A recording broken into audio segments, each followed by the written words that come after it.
جتنے بھی سرکاری ملازمین ہیں، جج سے لے کے ایک عام 17% تک، سب کو جو گاڑیاں دینی ہے وہ 1300 سی سے زیادہ اوپر نہ ہو، ایک گاڑی سے زیادہ کسی کے پاس نہ ہو. وہ پیسے آپ بچت کر لیں اور یہاں پہ لگا لیں، نئے جج بھرتی کر لیں، ہر ضلع میں 8-10 جج زیادہ کر لیں، کیسز کا ٹائم 3 مہینے رکھ لیں،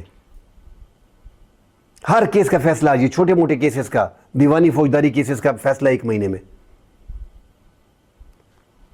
کوئی مشکل نہیں ہے. مگر نہیں، اس کے لیے قانون غریب کے لیے نہیں لانا، مڈل کلاس کے لیے نہیں لانا، اس کی فکر تو نہیں ہے، ورنہ ان کی سیاست وڑ جائے گی.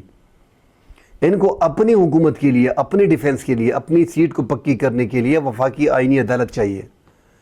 180 کیسز کے لیے کہ ایک پارٹی کو بین کیا جا سکے، اس کی لیڈر کو جیل میں رکھا جا سکے، اس کے لیے آئین میں ترامیم کرنی ہے، 2/3 اکثریت چاہیے. مال غنیمت کی طرح دوسری سیٹیں جو ہے وہ چھیننی چاہیے.